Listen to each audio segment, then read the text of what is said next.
Alright, we are back.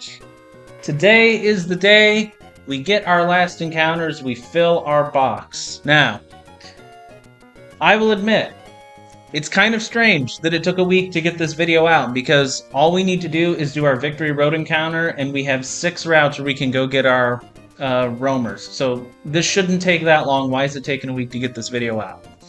Well, let me present you with the scenario, okay? Let's say we're on the 6 routes that we have and we are searching for our roaming legendaries, okay? So keep in mind there are 7 roamers: Latios, Latias, Cresselia, Tornadus, Thundurus, Landorus, and Enamorus, okay? Let's say hypothetically that I need Tornadus to beat the Elite Four. And on the first route, and on my first encounter, I get Tornadus. And I don't use one of the 2 Master Balls because in a vacuum, Tornadus isn't very good. Thundurus is way better. So let's say I run from the Tornadus, and then let's say I end up catching Latios and Cresselia. And then I can't beat the Elite Four because I didn't get the Pokemon I needed. So, what I decided to do is I took my box, I looked at what I had, and I was hoping to determine which roamers I needed to hunt for to get the Elite Four, to see if there was any that I needed to focus on. And as it turns out, when I made all the Pokemon in my box level 100 in the damage calculator and started looking, because I somehow have 6 rare candies left, so we're all going to be level 100, I found a group of 6 Pokemon that kind of started to go crazy. For those of you who don't know, in the Elite Four, the 4 Elite Four battles, you have to do 2 single battles, you have to do 2 double battles. You can pick which ones you do single-double. The teams are different depending on what you pick. I found a group of 6 Pokemon, and they got through Glacia Double Battle riskless. And then they had a riskless line through Phoebe's Double Battle. And then there was only one turn where we had a 15 and 16 chance of killing one of Drake's Pokemon, was the only risk in the line that I found against Drake. Then we looked at Sydney and found that I couldn't possibly beat Sydney single battle, so I looked at Sydney double battle, and we found a line through Sydney's double battle that I think there's only one turn where we risked a crit. Then we went back to Phoebe, which would have to be a single battle if Sydney and Glacia are both doubles. And I found a line for Phoebe's single battle, and the only risk was on turn 1. We had to dodge a crit and hit a 14 and 16 range to kill. So, this team, keep in mind, we had we were risking 1 crit against Sydney, 1 crit of 14 and 16 range against Phoebe, 1 15 and 16 range against Drake. That was the only things we were risking in the entire first 4 trainers. And then I got to Wallace, and everything fell apart. Everything fell apart. We were a coin flip to automatically lose on turn 3. Later on in the battle, we had to win another coin flip when Wallace's Swampert was out on the battlefield between 2 moves that could pick that both kill. We needed to win that coin flip. We had to live a crit from Scope Lens Palkia. I really wanted this line to work. I really wanted this team to work because, okay, spoilers. Here's the team. If this team beat the Elite Four, I would be the only person other than the creator of this game to beat the Elite Four without Urshifu and without any roaming Pokemon. Everyone other than the creator of this game that has beaten the Elite Four without Urshifu has used roaming Pokemon. I would be the first, other than Dexa. No Urshifu, no roaming Pokemon. If this line could beat Sydney. The Elite Four. I really, really, really wanted this to work. To the extent that I was looking at every possible solution and strategy, I pulled up the calculator that you put in your Pokemon's IVs and it calculates what your hidden power is. And I use that to determine that if I heart scaled my Dragapult to have 31 defense instead of 26, it would change its hidden power type to grass, and Choice Scarf HP Grass was the only possible way I could kill Wallace's Mega Swampert, which is his final and ace Pokemon. Like, that's the extent to which I wanted this team to work. I can't do it. The math behind beating Wallace is just so bad. If I did the Elite Four with save states, I could probably take this team to the Elite Four in Wallace, and I could probably win in about half a dozen attempts. And I bet you pretty much every single reset would be on Wallace. So, I spent the entire weekend and a good portion of the week really trying to make this team work, and I can't do it. So, we're here. We're going to go to Victory Road. We're going to get our Victory Road encounter. Then we're going to go get our roamers. It looks to me like the roamers that would best help me get through the Elite Four, I think Thundurus and Cresselia are the two Pokemon that we want most. I think those are the two most useful Pokemon.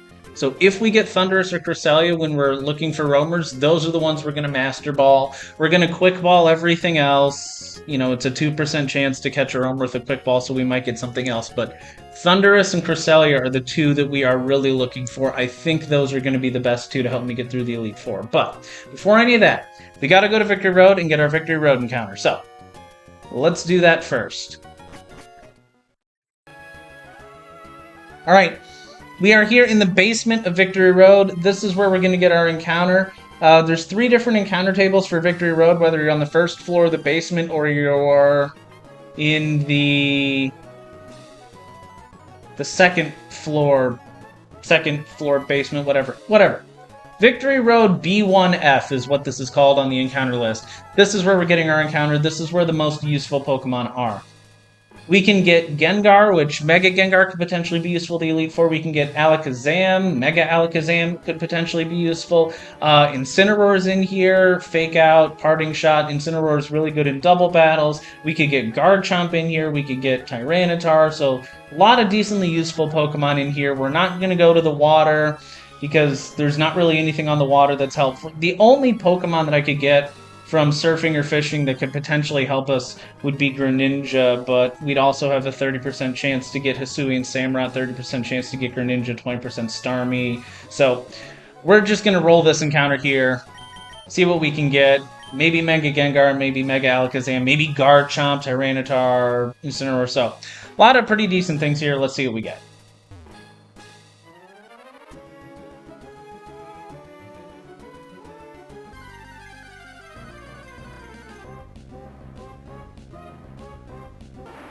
Alright, Gengar.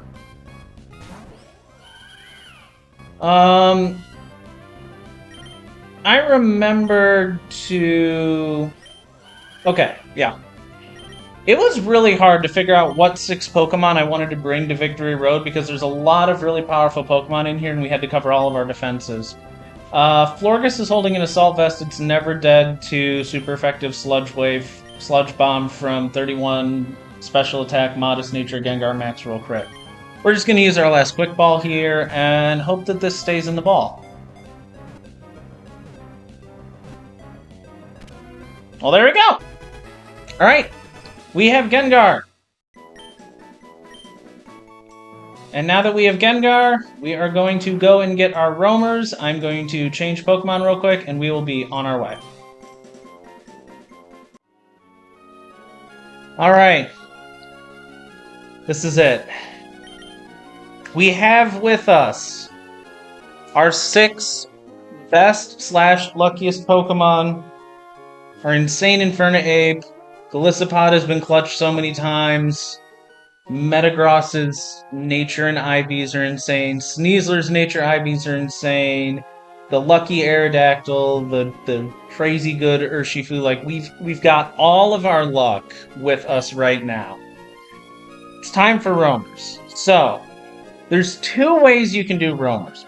Option number 1. I can enter Route 127, activate the Devon radar. Not responding. So now I have to go to another route. Now I'm in 128, activate the radar, not responding, go back. You do this over and over until the Devon radar responds. When it responds, it means your next encounter is guaranteed to be one of the 7 roamers, okay? If you do it this way, I think the odds of it responding, I think it's like 1 in 200. It's ridiculously small. There is also the dive strategy, which don't ask me why, but for some reason, apparently if you dive down and then pop back up and activate the Devon Radar, for whatever reason, it's way more likely to happen. So it's way faster. So that's what we're going to be doing. So we're going to turn on the speed multiplier, and we're going to start farming this.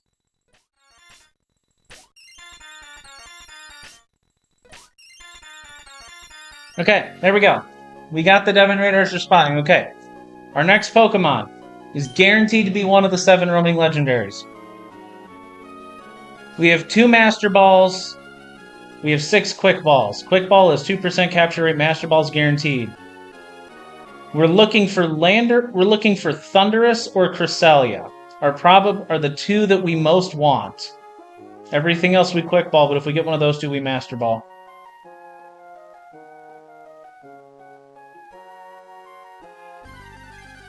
Come on, baby. Ah, Latios. Well, I mean, I guess we can Quick Ball it, but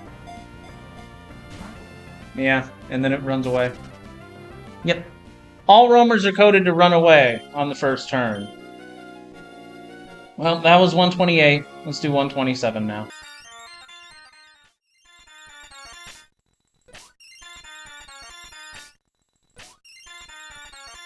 Okay, we got it. Roaming Legendaries attempt number 2. Yes! Cresselia is one of the 2 that we were looking for. Cresselia is one of the 2 that we were looking for.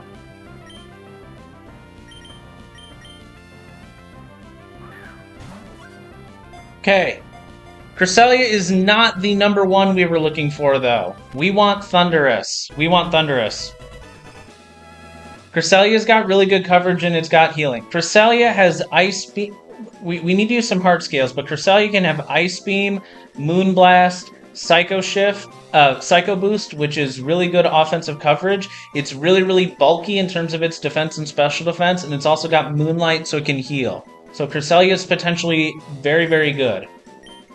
Good coverage, good bulk, and it can heal itself. Okay. We got Cresselia. Alright. We're on Route 129, 130. Those 2 encounters on 127, 128, once I turned on the game speed up, each one of those encounters, Devon Radar procs took maybe a minute. This is going to take a lot longer. Here we go.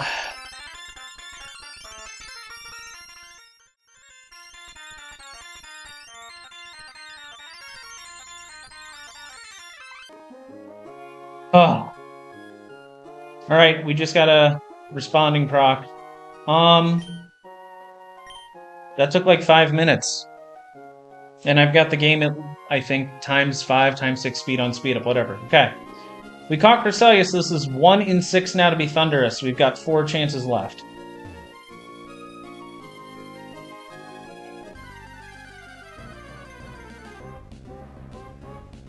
Enamorus. Enamorus is probably 3rd on the list of Pokemon that we want for the Elite Four, simply because of its really good coverage and it's got Fairy type, but we're not going to use our Master Ball on this thing.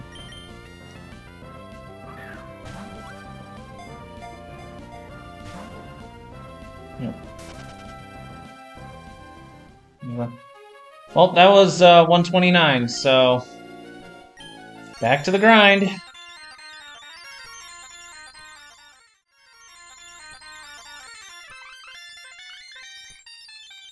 Oh, wait, we got it. I almost left the route and messed it up. That was 11 minutes to get that proc. 11 minutes of going back and forth between the 2 routes that quickly. Okay. 1 in 6 for Thundurus. We've got 3 chances left.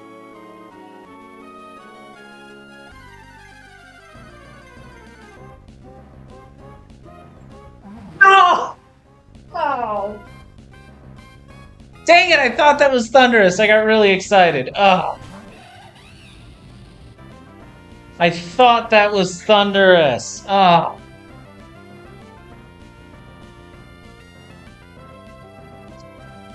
Darn it, I got really excited.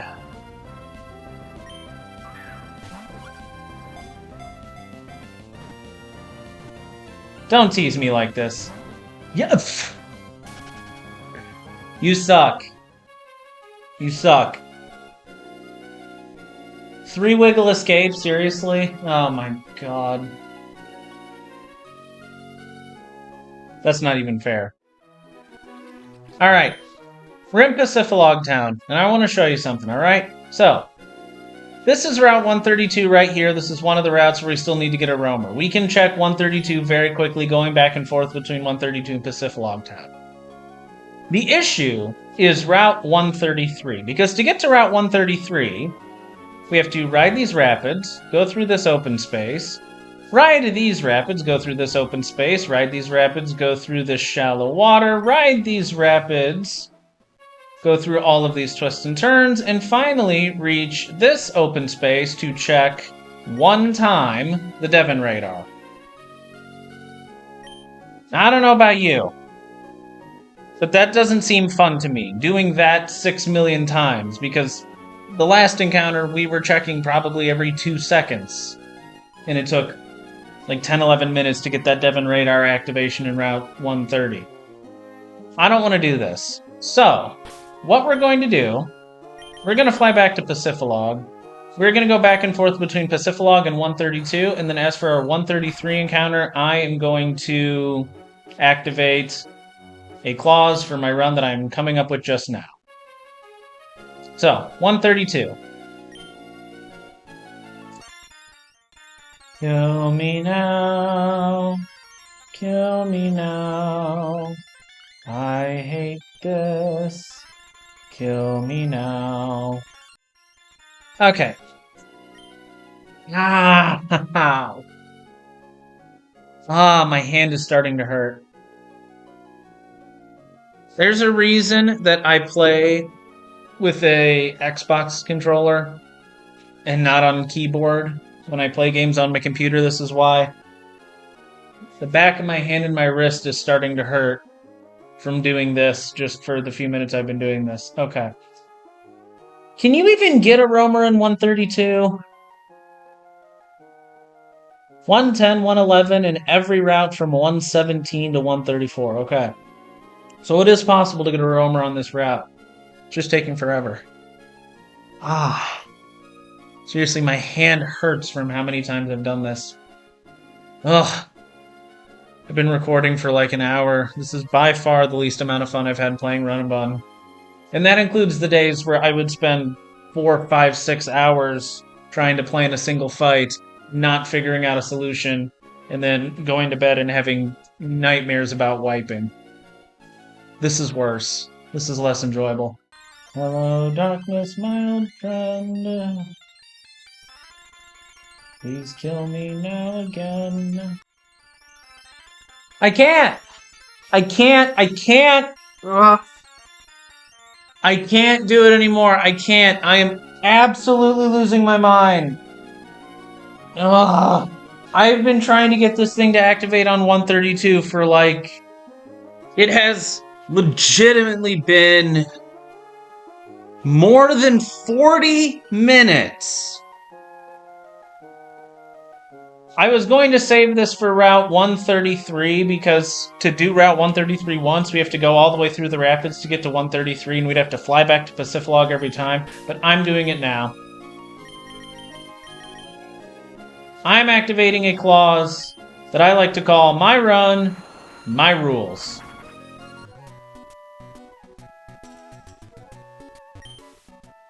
So here's the thing. We have Route 131 and 132 and 133 are available for roamers. Wrong button. Okay.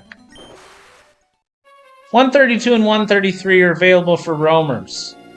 But trying to get the Devon radar to activate without using dive takes for friggin' ever, okay? So, what we're gonna do, We're now on Route 126. We're going to dive and go back up on Route 126 instead of farming Route 132. And then we're going to go and do dive strats on Route 124 instead of spending forever trying to get the Devon radar to activate in 133. Is this cheating? I don't think so, because regardless of what route you're on, whether you're on Route 110 or 126 or 132 or any of the other ones, the 7 roamers are the exact same. The odds of getting every single roamer at every single route are the exact same, and we're doing this here to save time and save sanity, because God knows how many hours it would take on 133 with how long it would take to do every run. So, we're going to roll our 132 encounter here by diving on 126, and then we're going to roll our 133 encounter by diving on 124. Just pretend that this is 132 and the next one's 133. I don't care if this is cheating or if you think it's cheating, because my run, my rules. Here we go.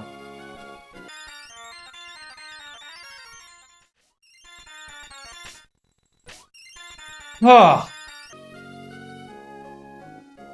Okay, that still took like 3 minutes, but I could not spend another second in Route 132. My wrist hurt, my fingers hurt, I was losing my mind. Alright. Few chances left. We're looking for Thundurus. Hook me up.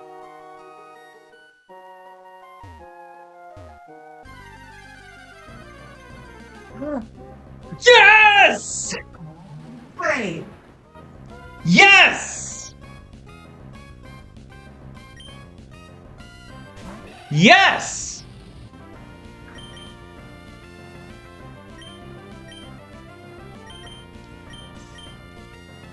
Woo! Volt switch and U-turn. Super going to be useful in the Elite Four for positioning, pivoting, and everything else. Thunderwave Prankster is probably going to really be helpful on Wallace's Barraskewda, because that thing is Swift Swim, Choice Band, and Permanent Rain. I think this thing can learn all of the punches. I know it can learn Thunder Punch. It might be able to learn Fire Punch, Ice Punch, Thunderbolt, Thunder for damage, and Wallace potentially. Whew! Alright, we got them both. We got Cresselia, we got Thundurus. And we have a route left to spare. Whew! Alright. Let's go to Route 124. And then we'll check him.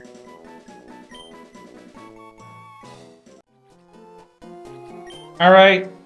I know that we're in Route 124. But let's just pretend that this is Route 133, and I spent 2-3 hours going through the rapids to get from Pacifilog to 133 and grinded out the encounter with the Devon radar, okay? Let's just pretend that this is Route 133. I'm gonna do my thing. I don't need anyone in the comments talking about how this is cheating, because I don't care. My run, my rules. Oh my... Okay! Second attempt. Alright. Let's just see what we get.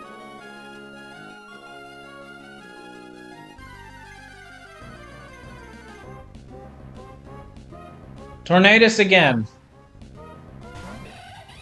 It feels like...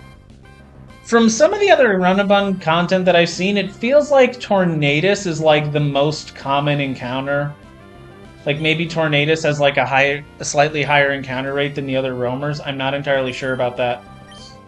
Are you gonna do a three wiggle tease again, or are you just gonna break out instantly this time? Thank you. Get the heck out of here. Alright. Alright, first, let's check this Gengar. Naughty Nature, I don't know what that is. Okay, plus attack, yeah. Okay, you know what? Decent special attack, decent speed. The bulk isn't bad. it's probably not going to be an Elite Four Pokemon, but like it could potentially be useful, especially if we get the Mega Stone in Victory Road before we sacrifice it. So yeah, that could be good. Okay. Levitate, Impish. I have no idea what Impish is. Plus defense. Extra bulky Cresselia. Oh, that's right! I forgot all of the roaming legendaries, 3 of their stats are 31. Holy crap! 31 HP, 31 defense, 31 special defense, plus defense nature? Oh my gosh! It's minus special attack, but it's got 30 IVs. So that's still gonna hit hard. Oh my goodness! That is like the tankiest Cresselia ever! Holy crap! Okay. And finally, Hasty Nature, that's plus speed.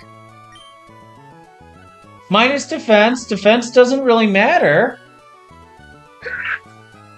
Ah! I mean, it would have been great if the 31s were attack and special attack, but 30 attack, 18 special attack, plus speed, really bulky. Wow!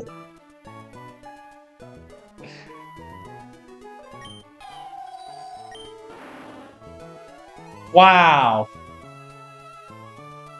So we got a decent Gengar, the tankiest Cresselia you could possibly imagine, and a plus speed Thundurus that hits really well, really hard. We got both of the roamers we were looking for in probably the best versions of them you could get, and another potentially really strong Pokemon. Wow. Okay. All of that time spent doing encounters and grinding out the Devon Scope, radar, whatever. Okay, it's worth it, it's worth it. Alright, well, let's get this Cresselia and Thundurus put into the damage calculator. We've got an Elite Four and Champion Wallace to figure out. And then we've got an entire rest of the game, I think, 11 trainers left in Victory Road, plus the Meteor Falls and 123 optionals to get the really good items if we need them, and yeah. Then we come back and hopefully can finish the game. Very nice. Keep it going.